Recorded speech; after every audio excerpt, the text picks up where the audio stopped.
My name is Megan Ross and I'm studying a Bachelor of Psychology at Monash University. I graduated in 2019 with an ATAR of 95 and I got above 40 in quite a few of my subjects. So today I'm going to teach you how to make a study timetable and how to split up your time between studying and doing homework. So some things to keep in mind before you start. You need to choose if you want to do it digitally or on paper. It's up to you. It's whatever works best for you. Next, you can be as specific or as vague as you like in your timetable. You may want to map out just blocks for doing studying and blocks for doing homework, or you may want to make it subject specific. It's really up to you. Make sure you have a clear goal for the end of the year. What ATAR do you want? What study score do you want? And make sure you have a goal for your study sessions as well. What am I going to achieve in this 2-hour block I have to study? And make sure when you're making your study routine that you leave time for breaks. Breaks aren't a bad thing. They can help you study. You can't study for 8 hours on end without breaks. You need to leave time to eat, to walk away from your table, get a drink, maybe watch your favorite show, eat dinner, all those kinds of things. Don't procrastinate by any means, but this will just help you prevent it.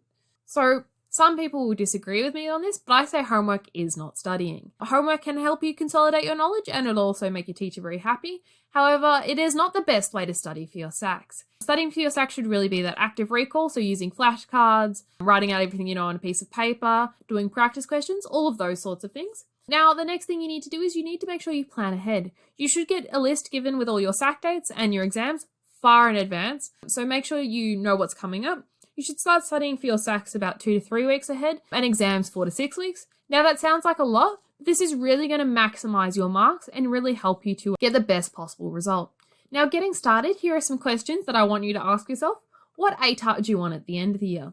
Now, here I want you to pick a number. Don't just go, I want to get in the 80s somewhere. Please choose a number. If you say, I want to get in the 80s, you'll probably end up getting flat 80 or like 78, almost there. So please choose a number. Next is what study score do you want for each subject? This will really help you set your goals and know what you want to strive towards. And you have to think about what commitments do you already have? What needs to go in my timetable? Where is my time going? You need to also think about what time do you get home from school? If you don't get home to school till 5, your timetable can't really start until you get home from school, unless you're going to study on the bus, which is also a great thing.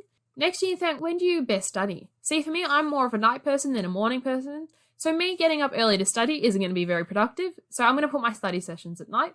Now, here I am. I'm going to answer these questions with how I would have answered them when I was in year 12. So the ATAR I wanted was a 93. I wanted to get above a 90, but I wanted to choose a number, and I thought 93 was pretty reasonable. I did get above that. I got a 95, but I think I did that because I was striving towards a 93 and I overshot a little bit. So what scores do you want for each subject? So I personally wanted a 40 in psychology, a 35 in everything else, and a 30 in specialist. Now, this helped me know how hard I had to work in that subject. So for English language, I knew that I was weaker in English, so I had to work really hard. When in methods, I was quite competent, so I knew I could get a 35, if not higher.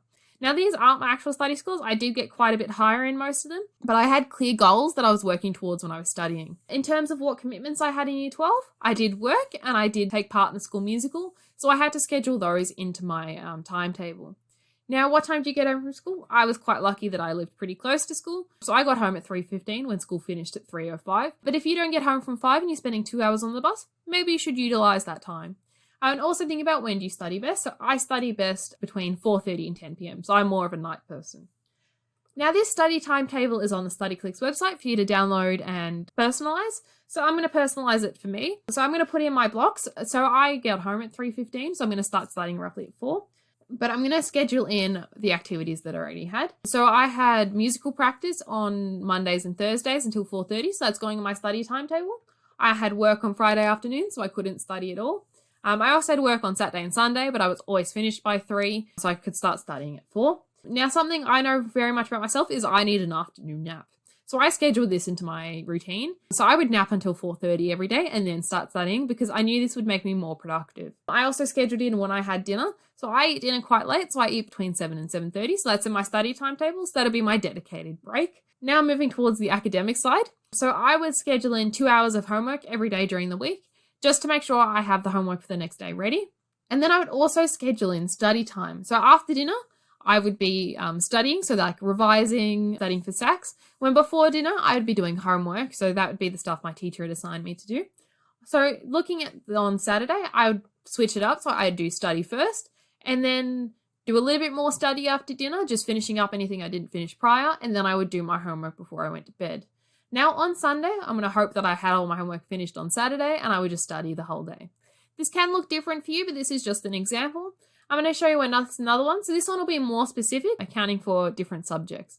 So I'm going to put in everything I had on the last one in terms of commitments, including my nap time. But on Thursday this week, I have a psych sack. So I need to dedicate time to studying for my psych sack as well as doing my homework. So maybe on Monday, I have methods and philosophy homework. So I'm going to spend an hour on each. I'm going to eat dinner. And then I'm going to spend an hour and a half on psych sack prep.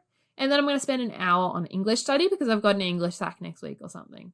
And then on Tuesday, maybe I have psych homework and specialist maths homework. I'm going to have dinner and then do another hour and a half sack prep.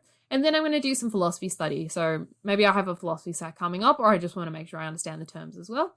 Now, Wednesday, the day before the sack, maybe I have English homework and methods homework. I'm going to eat dinner. I'm only going to spend half an hour on psych sack prep because it is really the day before. If I don't know it now, I'm unlikely to know it tomorrow. So I'm just going to do a quick revision to help me feel a bit better. And then I'm going to go back to some other study. So then I'm going to do my specialist math study. And then I'm going to leave that last block empty because I'm going to go to bed earlier because I have a sack the next day. Now, the weekend ones I've kind of left the same just because maybe I don't know what homework I'm going to have on the weekend or what I'll have left because I didn't study on Thursday because I had the sack. But these are some examples. Feel free to customize it as much as you want. You don't have to stick to what I've done. Make it personalized for you.